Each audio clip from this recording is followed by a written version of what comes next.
Hey there gamers, welcome to WebDM. Make sure your books and dice bags are locked in their overhead compartments because you've booked passage on Planar Airlines. Come fly the friendly skies, or waters, or fires, or heavens or hells. It's WebDM.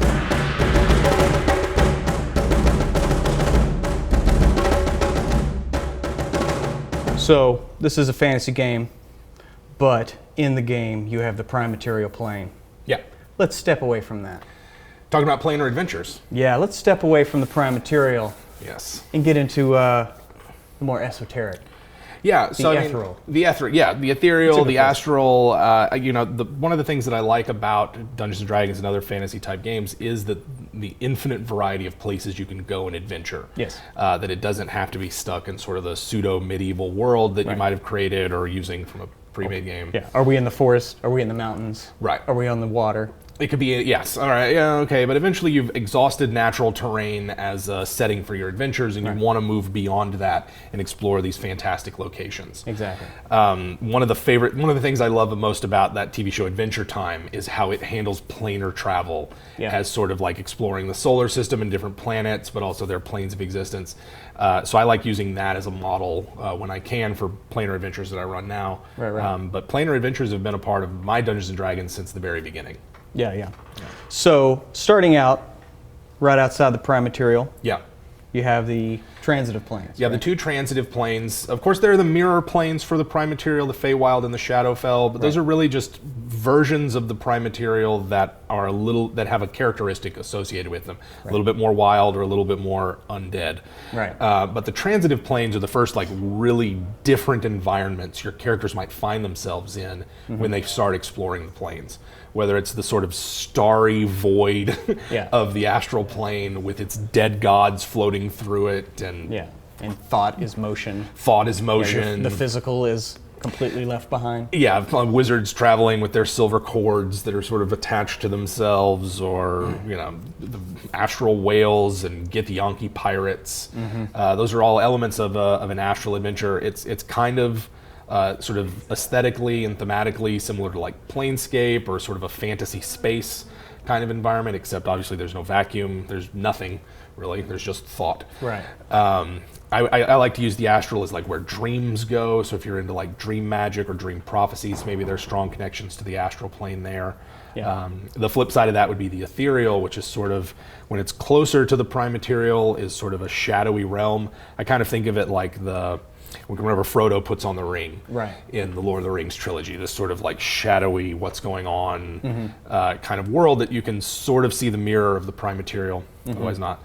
The deep astral is like a foggy, silvery soup with demi-planes floating in it and color pools to the different inner planes there. Yeah, because those are basically, the astral's like the gateway to the other planes from the prime material. Yeah. So let's go ahead and move on further out. Or I guess further in. Further in. So like if we're traveling through the ethereal, your character has used an etherealness spell. They've gotten out of the shallow border ethereal region. Now they're in the deep ethereal. Maybe they're running into demi-planes that they can't enter, and they see a color pool and they enter it, and all of a sudden they're submerged in water and they're on the plane of water. Yeah. Or find themselves in a tunnel, a cramped claustrophobic tunnel somewhere on the plane of rock or earth. The inner planes are those elemental, sort of just pure elements there. They're usually inconvenient to get around, sparsely inhabited, but they're places where you can connect adventures via like elemental magic. Maybe the players are going there to charge a magical item or obtain ingredients for a spell that they need that requires a strong elemental connection. Maybe they're dealing with genies or other elemental creatures and have to go attack them on their home turf or whatever lives in those locations. Right. The big thing for me with the inner planes is making sure that the inconvenience of getting around in them doesn't translate into just a hit point tax. Right. You're just there, you're taking damage. How long can you stay alive? Yeah, that's boring, and ultimately ends up meaning that you can't really explore those places in a way that does them justice. So take the plane of fire, for example. You're just going to burn the whole time? You're just going to burn the whole time? Most people would probably think of the plane of fire as just like being next to an active volcano or in the middle of a forest fire or something where everything is engulfed in flames and it's just oppressively hot, scalding. You're going to die within minutes. But what if it wasn't? What if it was just like an endless ash desert? that with choking clouds of smoke and fire, and you can otherwise walk around. It's just oppressively hot. Maybe you have levels of exhaustion. And the closer you get to the center of the plane, the more fire becomes prevalent. Right. But otherwise, you can adventure in areas where you're going to be okay. Yeah. Or, Maybe in that those parts, fire replaces water, where there are rivers of fire and lakes of fire, but there's some land to walk around it.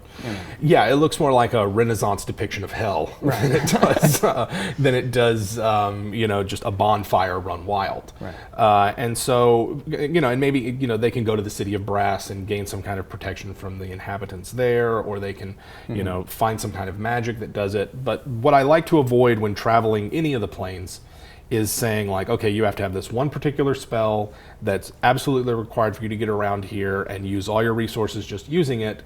Why not just like cut out the big hindrances of getting around and cut out the necessary spells that you need and just say, hey, this is everybody has a level of exhaustion when walking around the plane of fire for the most part. Yeah. It's kind of hard to get around needing to breathe water in the plane of water, but who says that it's entirely water? What if it's just an endless ocean that has a surface that the players can use as a base of operations? You recently ran an adventure set in the plane of water. How'd you do that? Well, it was actually when y'all were out, when your souls got sucked out by that deck of many things in the Spelljammer campaign. Yes, absolutely. Y'all weren't going to be there next week. So what it was is in the sphere they were in, there was a giant sea turtle where on its back, instead of a shell, it was concave and had an ocean. Well, an informant, a compatriot of Zelos, your character, he found out there was a portal to the plane of water there. So they go through it, and there was actually the negative space of where that shell would be was in the plane of water, but a cavern. Yeah. And there was a pool that led up to it. Yeah. And that pool is where you crossed over into the ocean that was in the prime material. And now there's a whole thing on the other side. Yeah, so on the other side they travel through, and there's a little trading village there that is kind of down on its luck because it hasn't been actually connected that well to the prime material plane lately. Right. Because of the aboleth that y'all killed. Because of that, right. And he was right there, had y'all souls, came in, they did a pretty great rescue op and snatched that back. So it's really good because it's like you're using the plane as the setting for this adventure, but you've got a lot of different elements to it. There's like a village or city of merfolk and tritons, the lair of the enemy. So it's not just a featureless environment that features like one type of enemy or everything. No, they had merfolk. There were marrow. There was I even threw in a storm giant. Yeah. And a lot of natural predators in the ocean that were protecting Kalsartan in his lair, and they found a way to plow through some of it and get right around some of it, and it was a pretty ingenious use of spells and resources to pull off. I mean, they SEAL Team 6'd it. Gotcha. Yeah, I think that it's just there's those one-off adventures in the inner planes or even the outer planes, really. But I was just about to lead on into the outer planes. Yeah. Heaven and hell. Heaven and hell. So whereas the inner planes are all about the material, the elemental forces of the multiverse, the outer planes are more about the spiritual forces of the multiverse, and they are the planes where really kind of the alignments and the energies and magic behind the alignments originate from. Right. That's really why I like the outer planes, because they're tied to the alignment system, which I've always liked. And I don't really, if anybody doesn't like the alignment system, I don't really give a shit. They don't have to like it. I like the alignment system and the way that the outer planes are connected to it. Yes. And so all the different hells, the lower planes, all of the different upper planes, and then those planes of conflict that are in the border between those. They're the meat to this heavenly sandwich. Yeah, and I think for me it's because I came on really in D&D in 2nd edition where Planescape and the Great Wheel cosmology was running strong, and it informs a lot of how I see Dungeons & Dragons, whereas the planes are always a part of any world that I create or run a game in, and the outer planes are just one part of that. Yeah. The outer planes are the place where you can put in just whatever weird ideas you can think of. There is a place somewhere on the outer planes to stick that idea, whether it's a separate layer of an individual plane or a domain of a particular power, it's going to be there. Yeah.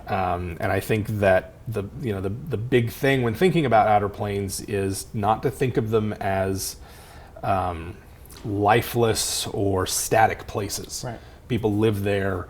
So there's societies that grow up there, inhabitants, they trade with each other, they fight with each other, they try to get to the material plane, they try to influence events. And really they're not isolated and separate from everything else. There are small villages in the ninth layer of hell. Yeah. Or, where people are just trying to get by. They're just trying to get by. Maybe that's a trading outpost set up there at the on the permission of the devils, and they've got to make sure they're up to all the codes and regulations that the hellish bureaucracy requires, and Pay they your do taxes. a brisk trade in in evil souls and Batorian steel. Yeah. Whatever it is. That those are ideas that you can have.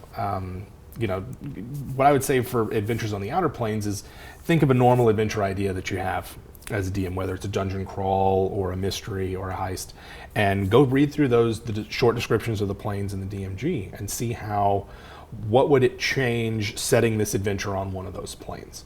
Think through it. What would it mean? How would this look? How are the players going to get there? How are they going to get out? How are they going to survive? Are they able to talk to the inhabitants? Are they able to interact in any meaningful way? Think through all those things, and then you find that most adventures can take place on any of the planes. You can set full campaigns on the Abyss, and have the same amount of, it doesn't have to be a nonstop horror fest as you fight your way out. There are opportunities to talk, to trade, to explore, to sneak around, to navigate, to negotiate, to fight. All of those things are present on all of the outer planes. Yeah, and so taking a cue there, ways getting around, like how do you get in there? Do they find a portal? What are some of the ways that you can interact with the planes and get around them once you're in there? Right. So apart from using the two transitive planes to get around, there's the River Styx and the River Oceanus. Both of those are more conventional ways of getting through the lower or upper planes, respectively. There's places like the Infinite Staircase, which touch on areas of creativity and learning. There's the World Tree. I'm not going to try to pronounce how you pronounce it, but there's the World Tree, located on Asgard.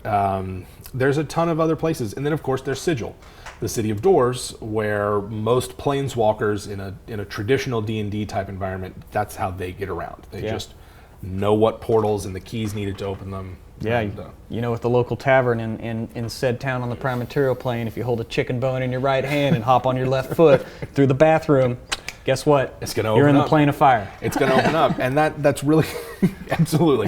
You got to be careful because now you're on the plane of fire, and but still, flames are shooting out into the common area. But yeah.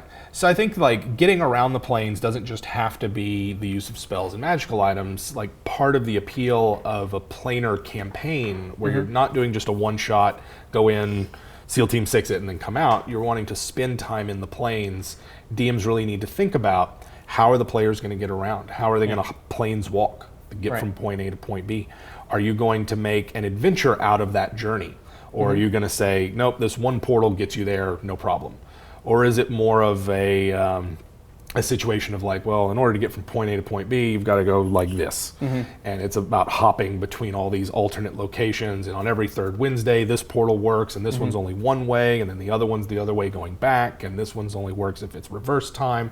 Just sort of like, you can make a real adventure out of getting there. Oh, totally. Or it can just be open the door, now you're there. Yeah, most so definitely. Whatever you need, that's what a planar adventure can give you. Yeah, and I mean, to me, like, I guess because we've done adventures in the planes using kind of both. We had the one where it was all in and around Sigil, and then we've done a plane. It wasn't D&D per se. Right. We did Numenera. We did the Planescape Numenera, yeah. But we did it in the Planescape setting. Absolutely. And it was centered mostly around the Infinite Staircase. Right. And I like those two in particular, I guess, since we have actually used them, but they're almost like training wheels for planeswalkers. Yeah. Until you get up to where you have plane shift or something where you can just do it yourself. Right. These are the ways you want to get around. Here's how you want to get around. And something like the Infinite Staircase is great because it accomplishes a lot of things. First off, it takes time to get from point A to point B. Yeah. It's not instantaneous like it is if you just step through a portal. It doesn't require any keys. The doors on the Infinite Staircase just work. Once you know where they are, they just work. But then there's also getting to meet the travelers on the Infinite Staircase as you come and go. And then also the fact that it's like that Escher painting, where it's an entire campaign set around and a staircase that folds in on itself and is literally infinite. So there's a lot of things. One of my favorite Planar games that we ran was the one where you guys were sold into slavery by the Ifrit, taken to the city of Brass, and then sold to devils, and then escaped from the second layer of hell, making your way to Sigil, and then eventually, like, well, we're not even going to try to find our way home, and just stayed in the Outer Planes. We had a blast. That was a lot of fun. One of our friends, Josh, he had a Jack Burton. Jack Burton. Yes. He was basically the Daenerys Stormborn of our campaign, where he ended up with like 10, 12 titles. 12 titles. Like the Unkillable, like Messenger from the Sky. Messenger from the Sky. He was King a giant of the killer. Yeah, King of the Forest. King of the goddamn forest. Yes. Got to do it right. Apologize for that. And then I had like a knife throwing like rogue fighter. Jarek Reynolds. That's badass armor. And then there was a lot of there's a lot of great stories from that campaign. Ryan's character getting his arm cut off because he had rot grubs infested in it. Oh yeah, we just cut it off. Just cut off his arm. I mean, there's just a lot of throwing you guys in prison in the plane of fire and then selling you into slavery and hell. Really put you guys in a tough position. Yeah, it's one way to put it. For our viewers, you should know this is about mid-level 3rd edition that this happened in. So they're about 12th to 13th level by the time this happens. But that's the kind of campaign where, first off, you can really shake things up, because before that it was a low magic. You guys are regular people dealing with local problems in your environment and a corrupt baron. It was very normal. And just very normal. And then on a dime, it's like, oh yeah, here's these genies to take you away to another world and sell you into slavery. Good luck with that. It was a culture shock. It was a culture shock. And then still can't believe that he survived that fall. It's a great. Oh my God. 3rd edition D&D. 3rd edition D&D. Dude falls from like 150 feet in the air and ends up with like 1-2 hit points. Like he had like 2 hit points. Yeah. Why not? Why not? And so it's like that highlights another style of campaign. So there's the one shot where you just go to the plane, get a sample of it, and then come back to your home. Right. There's another where you move the entire campaign or start the campaign in the planes. And then I guess a way to do that is, do you have a different plane per week? Whereas some DMs might have a dungeon per week or an encounter per week. In this case, it's a plane per week. Go somewhere different. Or do you stay in a central location like Sigil and get mixed up in the factions, get mixed up in politics that goes on in Sigil? That's what makes a Planar game a Planescape campaign, is Sigil and the factions. Once you get tangled up with them, oh man.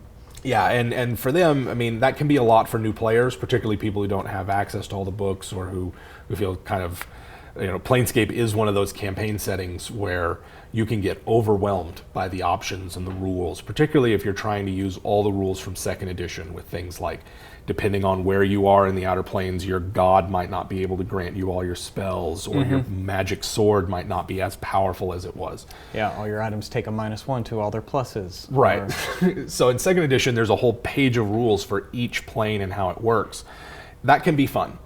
And if you want that immersion and that complexity, then definitely have it where there's a lot of different rules. And part of what being a planeswalker is knowing, okay, when I travel to this plane, I can only prepare these spells, and I've got to take these items with me because they're not going to work.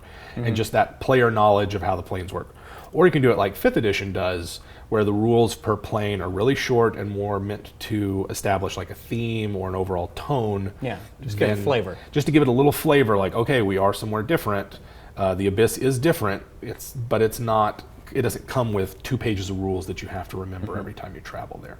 So it's a trade-off. Which do you want? Do you want fast and simple and just getting a taste of the planes, or do you want to like go deep into that complexity and say like, yeah, sorry, priest, your god resides on a chaotic good plane. When you travel to hell, you've got 1st level spells. That's it. That's it. But I'm 12th level. So that's not going to happen.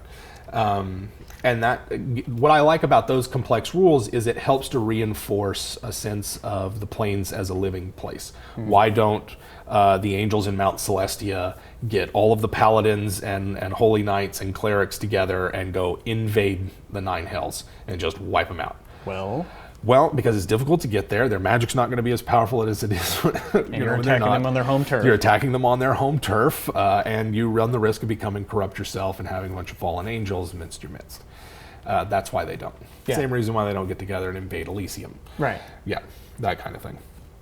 So, I mean, yeah, the Planescape kind of campaign is a chance that when the terrestrial world that you've been playing on for, say, the first 10 levels or 12 or 11 levels starts to become stale, Right. throw in planes. The threats, once you get to, say, 15th level, the threats that, that can credibly harm a party and the things they care about are probably extraplanar in nature. Yes. They're demons and devils and elemental powers. I mean, how many of the published adventures have been about extraplanar creatures trying to influence, take over, or invade the prime material plane? Poor Faerun, like at the end of all this. Yeah.